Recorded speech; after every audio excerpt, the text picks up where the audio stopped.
So what did you think, Victoria? I thought it was very interesting. I think it would have been extremely frustrating if you don't know how to speak, if you don't know how to say, okay, I don't want water, I'm good. Like, that would be very frustrating. I think once you knew how to communicate, it would be extremely easier. Helpful. Yeah. Did you learn any signs? Just like done. Finished? What did you think, Paul? I think I'm glad that Father doesn't have to do that. No, I thought, wow, what a challenge. Part of me wanted to scream, okay, I've had enough, thanks, take it off. And you know what? You weren't under that long. No, but No, it feels I'm long. sure. It feels long. Yeah. Yeah. I'm sure it wasn't that long, but it just felt like. And you could tell like where the windows were, right? And you could tell if you were in a new room because of the flooring. Right? Yeah, and It was interesting, and I do this with whenever I'm doing the simulation. Is we walked from the laminate flooring onto the carpet, and you would have thought you were climbing a mountain. No, just the way your feet moved, like it was very much emphasized, like this is different, and you were very cautious with your feet. Yeah. Having done that simulation, does it give you any perspective on the role of Helen Oh Keller? yeah, I would say definitely, just in terms of like how you would communicate with a person if you didn't, like if you couldn't see or hear them, right? It's just a lot more difficult, I think. You don't realize until you can't communicate with them. Like you can't, like, it's hard to explain, you just don't realize. When you think about even the things that you touched, you already have all those concepts in your mind. Like you knew the things you were touching. yeah, I know the juice box, which I wouldn't have known if I hadn't seen one or touched one before. Yeah. But I don't know how to read Braille, so I kept going, why am I doing this? Sorry. Just experience it. Yeah, no, I did. Oh, upstairs, fine. Okay. Now, did you feel the difference in the washroom sign? With the picture on it? You really explored that one, so I wondered if you... I think I did, but also I think there was smell that gave me some clues to things. I found that was... We walked past the kitchen. Yeah. Did you ever, were you feeling even frustrated a little bit because you didn't know what was expected? Yeah, I think that's it. Yeah, like it's definitely that's part of it, is that you just don't know how to communicate with them to tell them like, am I doing this right, or like, am I doing this wrong? Or what is it you want me to do? Yeah. I also found fear when there wasn't someone there, much more so than when there was someone to communicate with. Yeah, as soon as I let you go, you grabbed for me again. That's You right. grabbed my arm again, and because we don't know each other, we don't have that trust, you could tell that you were very hesitant in the way you walked and everything, but when you needed me, you grabbed me again. Yeah, absolutely. Yeah. Now you were fairly adventurous. Yeah. She walked fast too, I noticed. Yeah. I don't. I guess that's just your personality shines through regardless.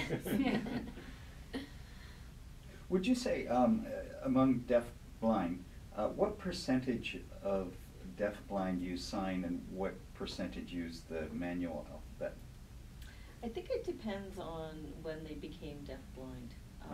Typically, the people that we support have been deaf-blind since birth.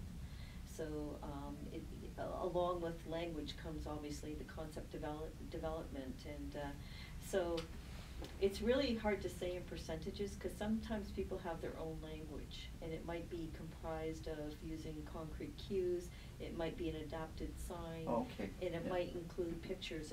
So it's really hard to sort of say what percentage.